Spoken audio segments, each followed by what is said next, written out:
J'étais en train de te dire que quand tu vas accepter cette bonne nouvelle, la première des choses, c'est changer ta façon de voir les choses.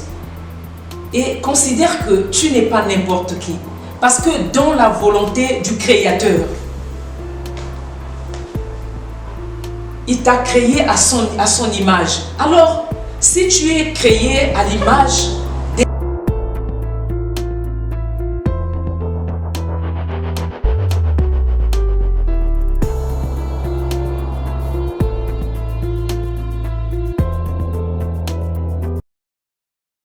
Bonjour à vous tous qui me suivez sur la page du Centre international Élévation et Leadership. Nous voici encore à notre rendez-vous de l'espoir. Je suis Adeline Milandou. Comme annoncé avant, qu'aujourd'hui on devait poursuivre notre témoignage et aussi montrer comment faire pour accepter la bonne nouvelle. On avait parlé des stratégies. Alors, pour dire le témoignage, donc pour la suite du témoignage est que en vivant cette mauvaise vie, je me suis retrouvée dans beaucoup de choses. Maintenant, je voulais la paix, alors que moi-même, j'étais celle qui ôtait la paix dans les familles, la paix chez les autres, la paix dans mon entourage. Parce que moi, j'étais toujours celle-là qui était prête à venger. Quand tu me dis quelque chose qui n'est pas bien, je vais me venger. Quand tu me fais quelque chose qui n'est pas bien, je vais me venger. C'est comme si c'était à moi de venger. C'est comme si moi j'étais la plus forte ou bien ce monde-là m'appartenait. Alors, toi aussi qui as ces comportements-là, c'est le moment de t'asseoir et réfléchir. Toi aussi, qui fait tout ce qui te passe dans la tête, tu penses que tu es la plus rusée ou je ne sais pas comment tu peux appeler ça, la plus intelligente, je ne sais pas comment tu peux appeler ça pour détourner, sinon pour tricher, tu penses que tu es celle qui est intelligente, je te dis que là tu l'as tapé à côté. Parce que le mal, quand tu le fais, c'est comme tout ce que nous sémons, nous finissons par récolter. Quand tu sèmes le vol, quand tu sèmes la désobéissance, c'est seulement ça que tu vas aussi récolter. Quand tu sèmes l'orgueil, nous connaissons la suite. Quand tu sèmes le mensonge, tu vas aussi récolter les conséquences du mensonge. Quand tu sèmes la prostitution, tu sais ce qui t'attend, aussi ce que tu vas récolter.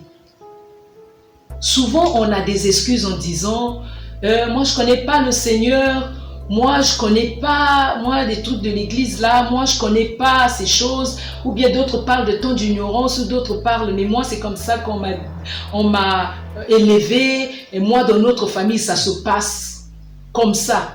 Ça ce n'est que refuge de fausseté. Parce que quand on est dans ce monde, on grandit. Voyez un enfant de 2 ans, qu'on n'a pas appris quelque chose, il sera en train de prendre quelque chose sur la table ou sur une tablette, je ne sais pas, quelque part. Mais quand il entend le bruit, l'enfant l'a fait quoi? Il tremble. Comment vous pouvez expliquer ça? Donc, pour dire que la connaissance du bien et le mal, c'est en l'homme, nous connaissons cela. Mais la bonne nouvelle est que nous devons adhérer à faire le bien. Et à faire le bien, à marcher dans la droiture. Et n'acceptez pas tout ce qu'on vous dit ou bien les propos ou ce que le monde nous donne en disant l'homme n'est parfait. Souvent c'est ça, c'est toujours les refuges de fausseté. Pourquoi? Parce que quand tu seras là, tu vas rester là. Quand tu seras en train d'accepter ça et tu vas rester là dans cet état-là. Donc voilà pourquoi je t'invite à accepter la bonne nouvelle. À ne pas accepter ces choses, mais à être correct. Aussi dans ces sens, quand on dit être parfait, Pour un homme, c'est faire ce qui est bien.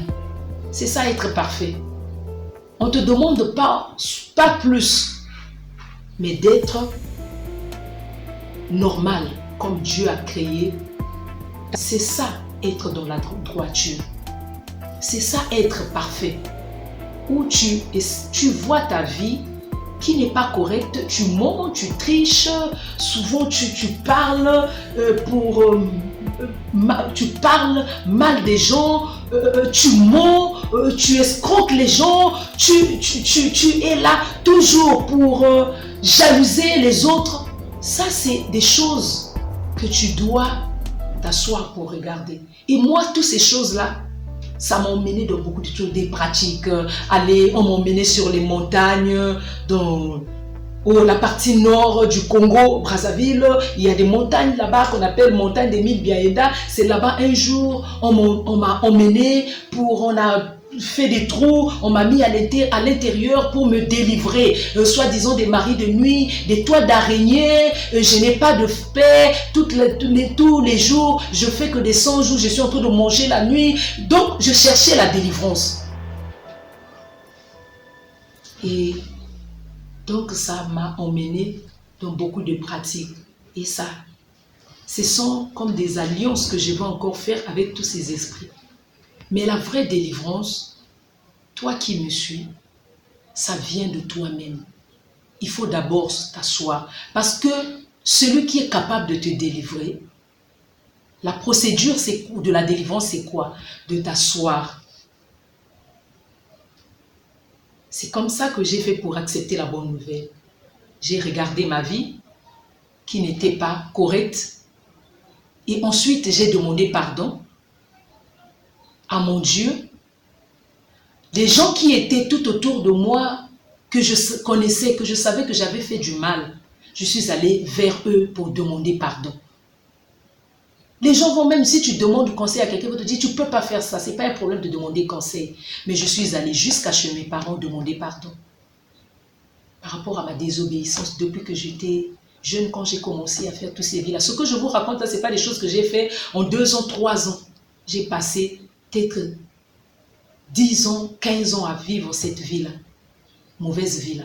Et donc j'ai demandé pardon et j'ai abandonné, j'ai arrêté avec comme on dit, fouiller les mauvaises compagnies. Je savais que si je vais là-bas, je vais toujours rester. J'ai arrêté les boîtes de nuit, j'ai arrêté à parler mal des gens, j'ai arrêté le vol, j'ai arrêté la tricherie. Et c'est à ce moment-là que je me suis adressée à Dieu. J'ai dit, je reconnais.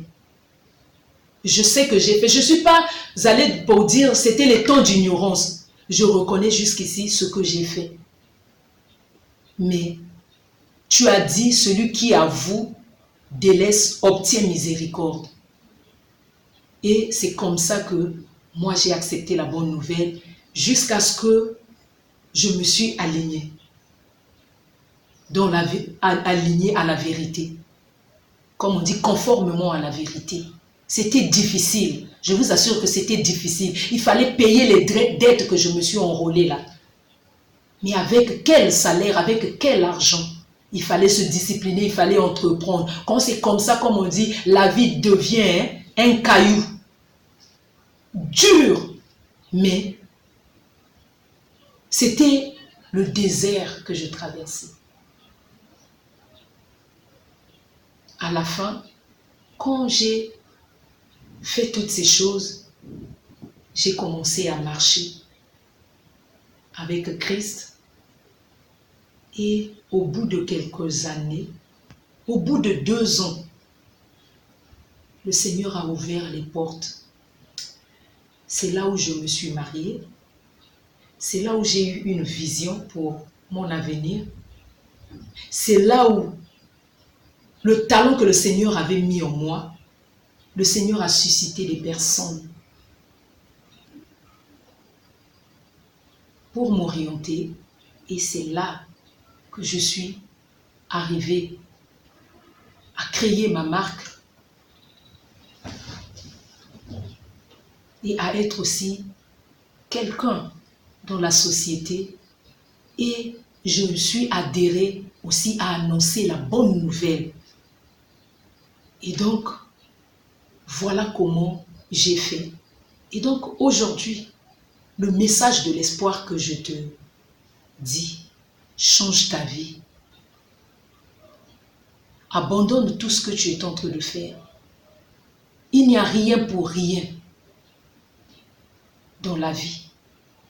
Tu ne peux pas vouloir gagner sans te battre, sinon sans travailler, sans traverser les épreuves. Donc voilà ce que j'ai à te dire aujourd'hui. Alors, pour aujourd'hui, je m'arrête là. Rendez-vous encore vendredi prochain. Donc, l'heure, c'est 18h30, heure universelle, sur la même page où nous allons poursuivre la bonne nouvelle de notre Seigneur. Merci.